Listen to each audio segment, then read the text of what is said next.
अक्कण माती चिक्कण माती खड्डा तो खणावा. असा खड्डा सुरेख बाई जात ते रुवाव. असं जात सुरेख बाई सपेटी काढावी. आणि त्या सपेटीचा सुंदर असा उपवासाचा जाळीदार मऊसूत हलका आणि चविष्ट ढोकळा करावा. काय मग, चला आज उपवासाचा ढोकळा करूया. तर इथं मी उपवासाचा ढोकळा करण्यासाठी वरई किंवा भगर, तर ही आम्ही याला वरई म्हणतो. तर हे वरईचे तांदूळ 1 कप घेतलेत. त्याच्या निम्म कच्चा साबुदाणा घ्यायचा. आता हा साबुदाणा आहे ना, तो आपल्याला अजिबात भाजायचा नाहीये. आणि वरई मात्र स्वच्छ धुवून 1 तास फॅन खाली वाळवून घ्यायची. म्हणजे मग आपला ढोकळा एकदम हलका मस्त असा होतो. आता हे जे आहे ना, ते आपण प्रीमिक्स सुद्धा करून ठेवू शकतो. तर ही दोन्ही पिठं एकत्र करायची. छान हलवून पीठ एकजीव करायचं आणि 1 चमचाभर खाण्याचा सोडा किंवा 1 इनोची पुडी घालून हे तुम्ही डब्यामध्ये घालून ठेवू शकता. आयत्या वेळेला ताक किंवा दही घालायचं आणि मऊ लुसलुशीत असा ढोकळा तयार करायचा. तर ह्या प्रीमिक्स पासूनच मस्त असा उपवासाचा ढोकळा तयार करूया. आता ना यामध्ये मी दही घालून घेतले. अर्धा 1 कप दही घालायचं. दही जर आंबट असेल ना तर चांगलंच आहे. नसेल तर काय करायचं पुढे जाऊन सांगते. आता यामध्ये आपल्या गरजेनुसार पाणी घालून घ्यायचं. गरजेनुसार म्हणजे आपल्याला हे पीठ सरसरीत करून घ्यायचंय.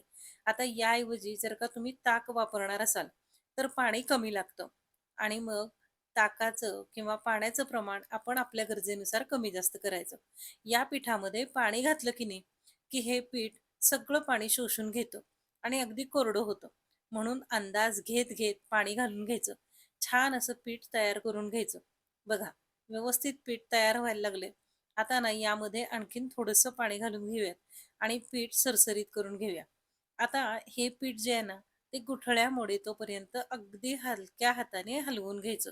मस्त चविष्ट असा हा उपवासाचा ढोकळा तयार होतो. आता उपवासाचे दिवस आहेत. मैत्रिणीला किंवा आईला तुम्ही फराळाला बोलवाल. कुठल्याही देवीला जाताना सोबत डबा घेऊन जाल. त्यावेळी हा ढोकळा न्यायला तुम्हाला अगदी सोपा आहे आणि सगळ्यांना आवडेल सुद्धा. तर आता ना मला फक्त एवढं कमेंट करून सांगा, की तुमच्याकडे उपवासाला कढीपत्ता खातात का? बऱ्याच भागांमध्ये खातात, काही भागांमध्ये खात नाहीत. का ना? ते मी पुढे जाऊन सांगतेच. तर आता हे मी पीठ 10 मिनिटासाठी झाकून ठेवलं होतं. 10 मिनिटानंतर हे पीठ आणखीन कोरडं झालं. आता या पिठामध्ये 1 चमचा मिरचीचा ठेचा घालून घ्यायचा. चवीनुसार मीठ घालून घ्यायचं आणि गरजेनुसार पाणी घालायचं. पीठ हलवून अगदी सरसरीत करून घ्यायचं. म्हणजे आपलं नेहमीचं ढोकळ्याचं पीठ असतं ना, तसंच आता हे आपल्याला करून घ्यायचंय. तळापासून छान हलवायचं आणि नंतर 1 इनोची पुडी किंवा 1 पोहे खायचा चमचा खाण्याचा सोडा घालून घ्यायचा. त्यासोबतच अर्ध लिंबू पिळायचं. हे बघा, आता अर्ध लिंबू पिळलं की इनो छान असा ॲक्टिव्हेट होतो आणि पीठ फसफसून तयार होतो. आता बघा पिठाला छान बुडबुडे आलेत. मस्त असं आपलं पीठ तयार झालेलं आहे. आता हे पीठ जे आहे ना, ते आपल्याला शिजत ठेवायचे.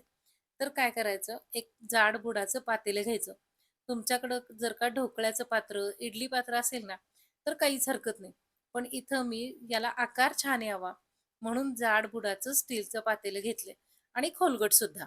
आता याला तेल लावून घ्यायचं आणि सगळ्या बाजूनी तेल लावल्यानंतर हे मिश्रण त्यामध्ये ओतून घ्यायचं. आता 20 मिनिटं आपण हे उकळत्या पाण्यामध्ये ठेवून किंवा स्टीमरमध्ये घालून वाफ काढून घेणार आहे. आता मघाशी मी तुम्हाला काय विचारलं होतं, की तुमच्याकडे कढीपत्ता खातात का? मी साताऱ्याची आहे आणि सातारा भागात उपवासाला कढीपत्ता चालत नाही. तुमच्याकडे जर का चालत असेल ना, तर एका बाजूला तेल तापवून जिरे आणि कढीपत्त्याची, चालत नसेल तर फक्त तेलामध्ये जिरे घालून फोडणी म्हणजेच तडका तयार करून ठेवा. त्यामध्येच 2 हिरव्या मिरच्या पण घालायच्या आणि तडका तयार करायचा. इकडं मस्त ढोकळ्याला वाफ येते, तिकडं तडका तयार होतोय. दोन्हीही गार होईल. बघा आता आपला ढोकळा तयार झालाय, गार झालाय, अगदी जवळून बघा मस्त असा फुगलाय आणि त्याला जाळी पण आली. असा जाळीदार ढोकळा कोणाला आवडणार नाही सांगा बरं. आता ना मी काय केलं तर हे गार झाल्यानंतर सुरीच्या साह्यानं त्याची कड सोडवून घेतली आणि नंतर ताटामध्ये हे पातेलं पालथं केलं. अगदी जवळून तुम्ही बघू शकता मस्त असा फुललाय. आतपर्यंत अगदी हलका झालेला आहे. वरती जाळी छान आलेली आहे आणि चव तर एकदम भन्नाट लागते बरं का.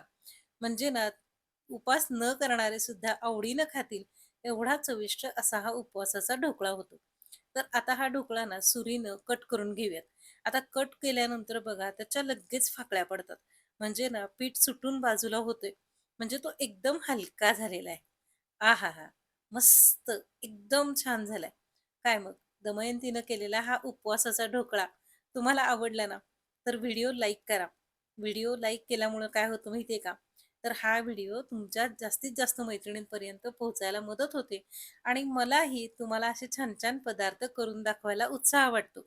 म्हणून तुम्ही बघता हे मला माहिती आहे, कारण माझ्या चॅनलवरती प्रत्येक व्हिडिओला भरपूर सारे व्ह्यूज येतात.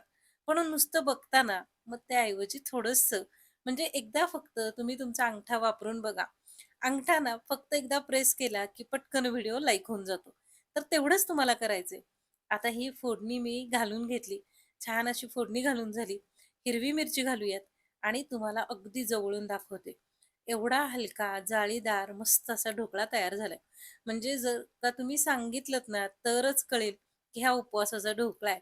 नाहीतर कोणाला कळणार सुद्धा नाही. एवढा छान, मस्त असा हा उपवासाचा ढोकळा तयार झालेला आहे. तर चला, आता मला खात्री आहे, की तुम्ही आत्ता करायला घेणारच आहात. तर हा व्हिडिओ तुमच्या मैत्रिणींपर्यंत सुद्धा शेअर करा. म्हणजे मग तुमचे जिथं ग्रुप असतील ना, तिथं प्रत्येक जण एकमेकीसोबत ही व्हिडिओ शेअर करेल.